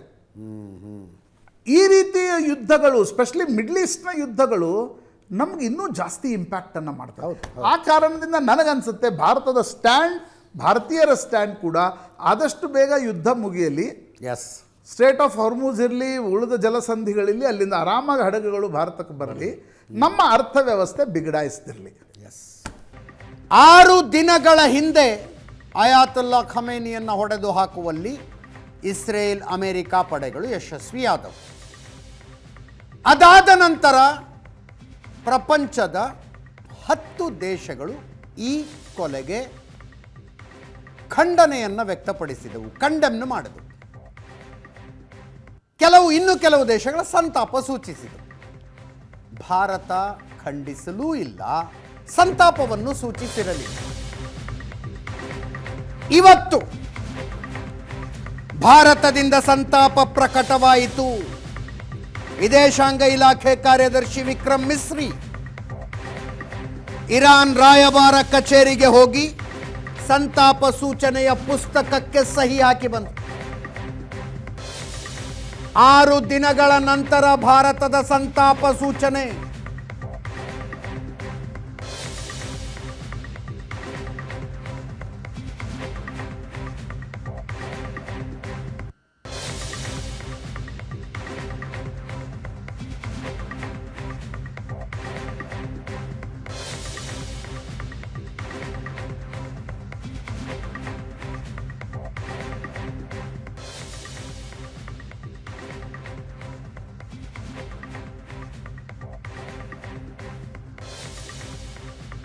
ದೆಹಲಿಯಲ್ಲಿರುವ ಇರಾನ್ ರಾಯಭಾರ ಕಚೇರಿಗೆ ಹೋಗಿ ವಿದೇಶಾಂಗ ಕಾರ್ಯದರ್ಶಿ ವಿಕ್ರಮ್ ಮಿಸ್ರಿ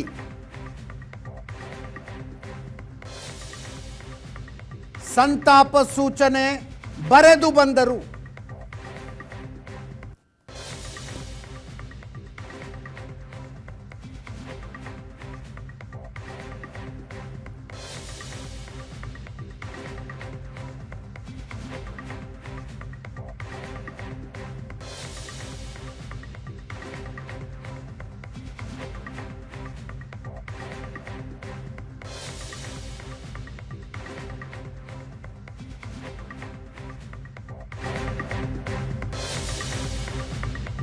ಯುದ್ಧದ ಸುದ್ದಿಗಳ ಮಧ್ಯದಲ್ಲಿ ದೇಶದಲ್ಲಿ ನಡೆದಿರುವ ಒಂದು ಇಂಟ್ರೆಸ್ಟಿಂಗ್ ರಾಜಕೀಯ ಬೆಳವಣಿಗೆ. ಬಿಹಾರ ಮುಖ್ಯಮಂತ್ರಿ ನಿತೀಶ್ ಕುಮಾರ್ ಮುಖ್ಯಮಂತ್ರಿ ಸ್ಥಾನದಿಂದ ಕೆಳಗಿಳಿತಾರೆ.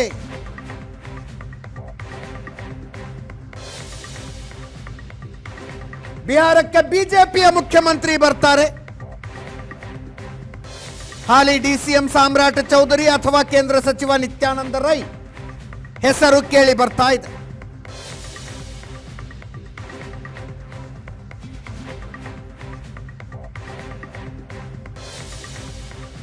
ನಿತೀಶ್ ಕುಮಾರರ ಮಗ ನಿಶಾಂತ್ ಕುಮಾರ್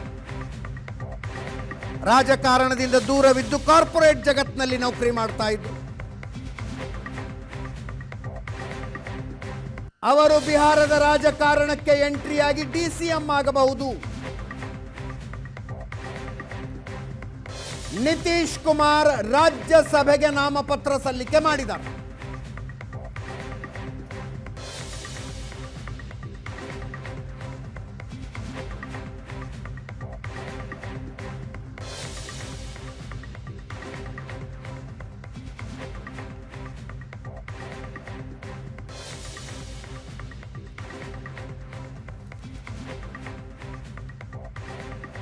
ಒಂದು ಕ್ವಿಕ್ ರಿಯಾಕ್ಷನ್ಗೆ ನನ್ನ ಕೊಲೀಗ್ ಪ್ರಶಾಂತ್ ನಾತು ಇದ್ದಾರೆ.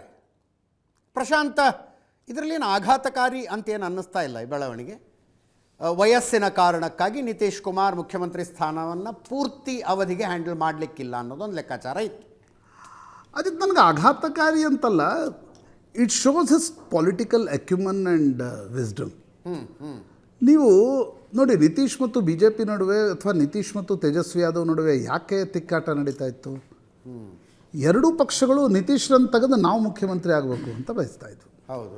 ನಿತೀಶ್ ಸಿಟ್ಟಿಗೆ ಹೇಳ್ತಾ ಇದ್ರು, ಇವ್ರ ಜೊತೆ ಸಾಧ್ಯ ಆಗದಾಗ ಅವ್ರ ಜೊತೆ ಹೋಗ್ತಿದ್ರು, ಅವ್ರ ಜೊತೆ ಸಾಧ್ಯ ಆಗದಾಗ ಇವರು. ಈಗ ಎನ್ ಡಿ ಎ ಗೆಲುವಿನ ನಂತರ ನಿತೀಶ್ ಕುಮಾರ್ ಅನ್ನಿಸ್ತಾ ಇರೋದು, 30ರ ಚುನಾವಣೆಯನ್ನೇ ನಾನು ಲೀಡ್ ಮಾಡೋಕ್ಕಾಗಲ್ಲ, ಹೌದು, ಪಕ್ಷವನ್ನು ಉಳಿಸ್ಕೊಳ್ಬೇಕು.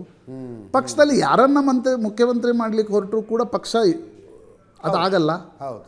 ಮಗನನ್ನು ಈಗ ತೇಜಸ್ವಿ ಯಾದವ್ ಬಂದಾಗ, ತೇಜ್ ಪ್ರತಾಪ್ ಯಾದವ್ ಬಂದಾಗ ನನ್ನ ಮಗನನ್ನು ಮಾಡಬಾರ್ದಾ ಅನ್ನುವ ಪ್ರಶ್ನೆ ಬಂದಿರಬೇಕು. ಬಂದಾಗ ನೀವು ಮುಖ್ಯಮಂತ್ರಿ ಮಾಡ್ಲಿಕ್ಕೆ ಹೊರಟ್ರೆ Maharashtra will be repeated. B J P ಅದನ್ನು ಮಾಡೋಕ್ಕೆ ಕೊಡಲ್ಲ. ಜೆ ಡಿ ಯುನಲ್ಲೇ ಮಗನ ವಿರುದ್ಧ ಬಂಡಾಯ ಎದ್ದು ಬಿ ಜೆ ಪಿ ಜೊತೆ ಮೈತ್ರಿ ಮಾಡ್ಕೊಂಡು ಹೋಗಿ ಯಾರಾದರೂ ಸರ್ಕಾರ ರಚನೆ ಮಾಡ್ಕೊಳ್ಬೋದು.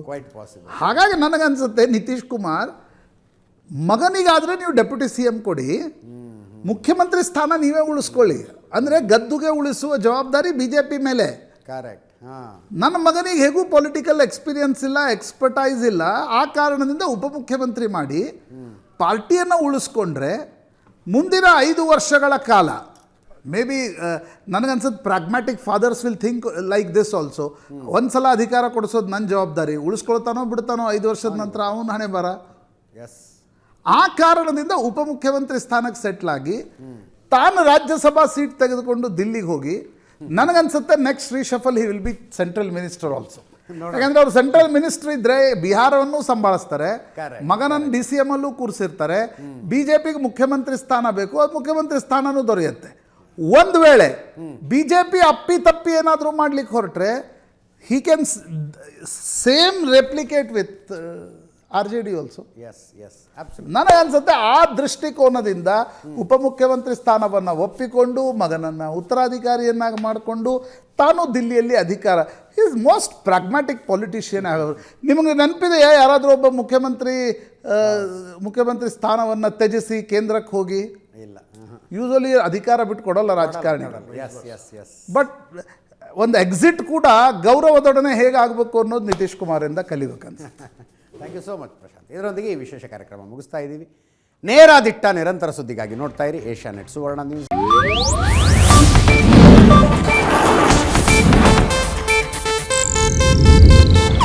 ಇದು ಏಷ್ಯಾನೆಟ್ ನ್ಯೂಸ್ ನೆಟ್ವರ್ಕ್ ಪ್ರಸ್ತುತಿ.